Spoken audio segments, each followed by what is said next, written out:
Dr. Banner, now might be a really good time for you to get angry. That's my secret, Captain. I'm always angry. We could all comment on how Bruce Banner and Hulk have been through a lot when it comes to the entirety of their time spent with the Avengers. Bruce had his own troubles to deal with when it came down to his haunting past and retribution. And let's get this straight from the beginning. Banner never wanted to be an Avenger. He was brought in to research the Tesseract because of its emittance to gamma radiation, and then things just got intense. For someone who was constantly on edge based on their anger and stress, this is one of the most important story arcs that encounters mental well-being and battling monsters from within.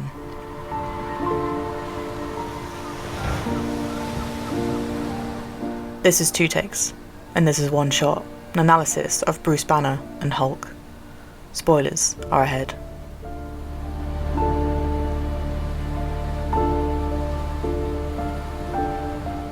For those who are not aware of his origins in the comics, it's a saddening tale that was explored in Eric Banner's version of Hulk, that sometimes was presented in the Marvel Cinematic Universe.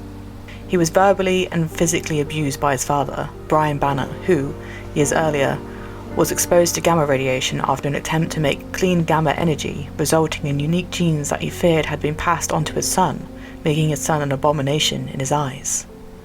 As well as the horrendous act of Brian killing his wife and Bruce's mother as she tried to run away from him, had Bruce suppressed his emotions for years and years. These traumatic events and unique genes that Bruce had acquired from his father caused Bruce to start to develop multiple personality disorder. And, you guessed it, Hulk was one of them. This was manifested due to his mental problems in his childhood, and Hulk became his imaginary friend for many years.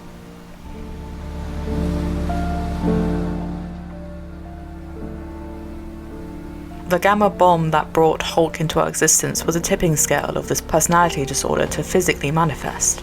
And for what the comic books have portrayed, it's pretty crowded in Banner's mind. Marvel was only scratching the surface of the pain, the suffering that Banner had to go through to get to where we see him.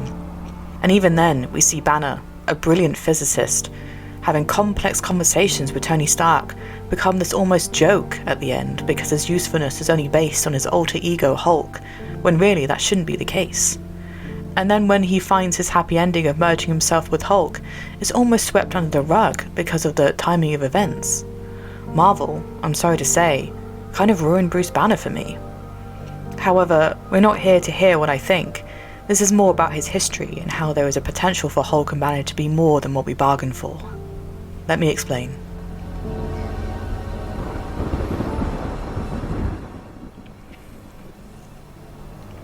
Bruce Banner technically died when the gamma bomb detonated, but the impact of death and rebirth was almost so simultaneous that no one noticed, not even Banner himself.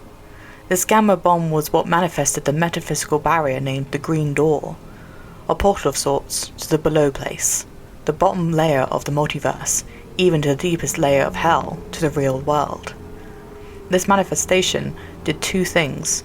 The Green Door brought Bruce back to life because of Hulk, but it also caused Bruce to alter his body, causing him to frequently transform into the Hulk because, in conclusion, and because of Banner's unique genes that his father gave him through the gamma radiation, Banner had the soul of a gamma mutate. This afterlife, named the Below Place, was meant for gamma mutates, and Hulk was one of them, with Banner being a host for Hulk to manifest. And so, his imaginary friend was real all along.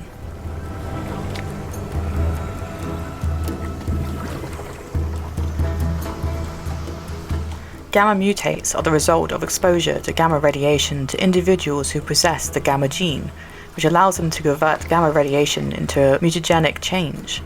It was either this, or death, and Banner, luckily, did not die. Now, there are different elements that determine the extent and type of mutation. This means Hulk is not the only one, which can be seen in the comics. She-Hulk is the first that comes to mind. Either way, 3 factors determine the difference. The frequency and amount of gamma rays, as different frequencies of gamma radiation affect different human beings in different ways. The second is the subject's latent mutant potential, which is based on their DNA, which can trigger differing body restructuring events. And lastly, the psychological factor, which to me is the most important one when it comes to Banner and Hulk. The psychological factor has the gamma radiation somehow moulding the person's mutated form according to the person's repressed desires within their subconscious. And for Banner, there is more than just one Hulk within his mind. And I feel that Marvel, or even the other films depicting his origins, might have presented all, if not some, of these differing Hulks in very small doses. I'll only briefly explore the different Hulks based on the comics and let you come to your own conclusions as to whether you might have seen this version of the Hulk throughout the films.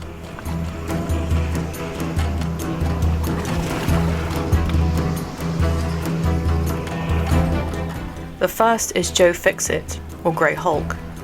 He is rarely seen because Green or Savage Hulk wins the battle when it's time to come out of Banner.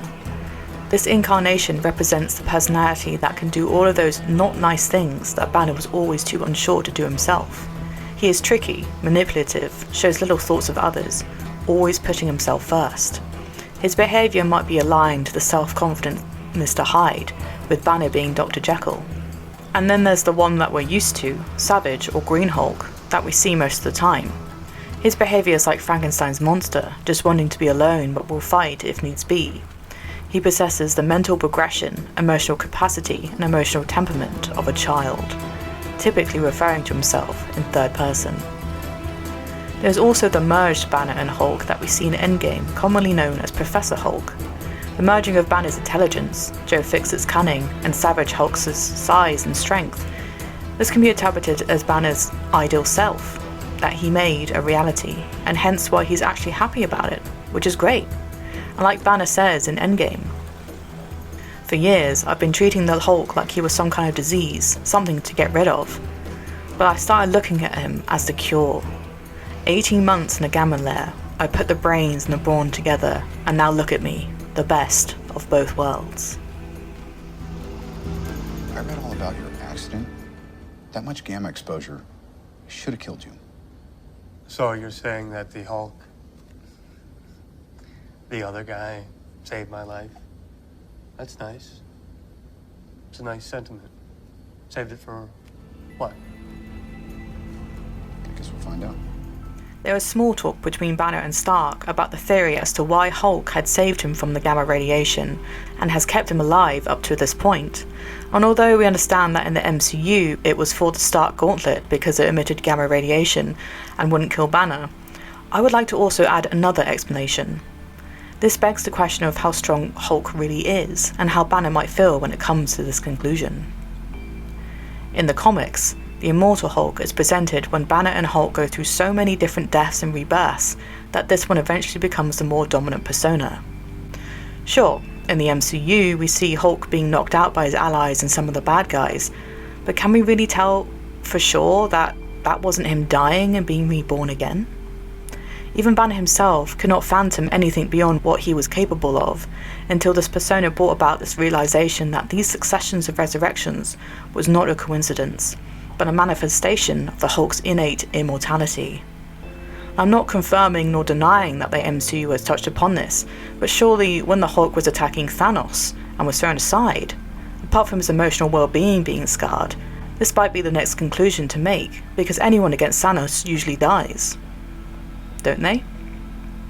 And even for a moment in the MCU, Banner brought up the fact of him being so unhappy about a predicament that he had tried to end his life many times, but that the Hulk would simply save him time and time again, even to the point of mockingly spitting out the bullet that Banner tried to fire.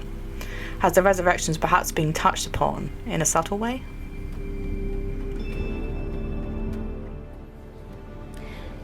And here comes this guy. Spends his life avoiding the fight because he knows he'll win. Sounds amazing. He's also a huge dork. Quickly going back to the Below Place and the Green Door, these places were created by a higher being named One Above All, a celestial of sorts that creates life on every level of the multiverse. However, the manifestation of the Green Door and the Below Place, with the entity of One Below All, is actually a dark counterpart of One Above All. Despite One Above All having only love and compassion, they are also capable of destroying life they have created, manifested the demonic entity of one below all to serve as a counterforce to the expanding life in the multiverse that the one above all creates, so they can create anew. These beings are both divine and have been placed against each other in a balance of sorts when it comes to life and death. The good and bad of the multiverse dents down to these two beings, so to speak. I explain this because the meaning behind the aspect Hulk goes deeper than simply a gamma accident and then enraged emotions that come spilling out. Sure, in Banner's beginning, it was like that because it was not understood. But as time went on, and this is what I predict for Banner after the MCU, that his very existence was created to give Hulk the choice of righteous versus aimless power, to use his power and strength for good or for evil. But it's not that simple. This introduces the next phase, the Immortal Hulk. This persona is like a chaotic neutral because he's doing as much good as he is bad, and this might be said for all of the other versions that we are aware of. Marvel Fandom explains further.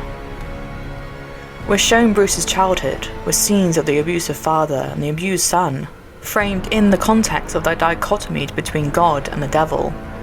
The Hulk is a monster, a creature of the night and shadow. But the night and shadow cannot exist without the day and light, much like the devil may not be without God, or hell without heaven. It's not that simple.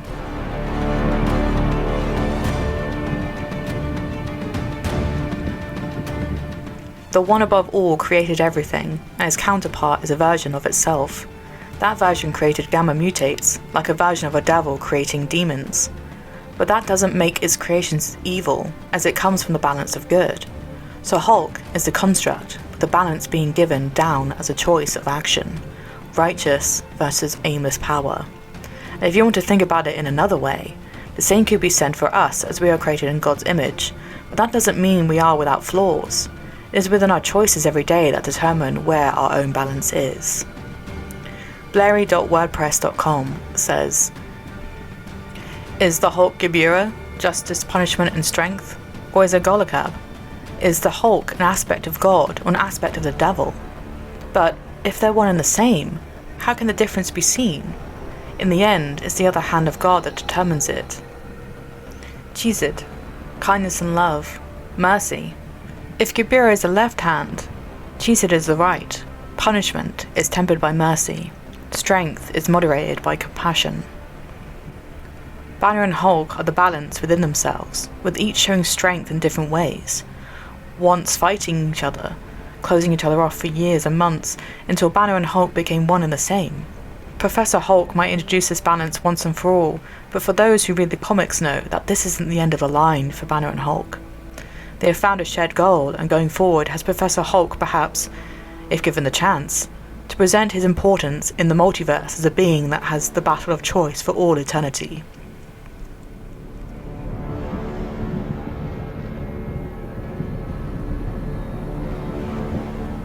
But we all know that throughout these hardships, Banner's life has been one of tragedy and heartbreak. And sure, he had moments we were able to see that showed him giving up or wanting to run away, but he pulled through in the end, perhaps because of Hulk, perhaps because he was able to save lives in more ways than one. But either way, in the end, joining the Hulk was the best result, the best of both worlds. His story arc emphasizes the monsters we have within ourselves that can manifest and perhaps take over at some points in our lives.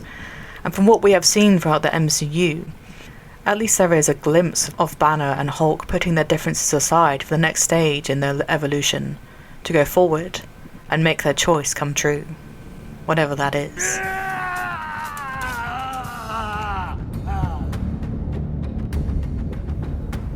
What are your thoughts on what was discussed in this episode? Comment and let me know to open up a conversation.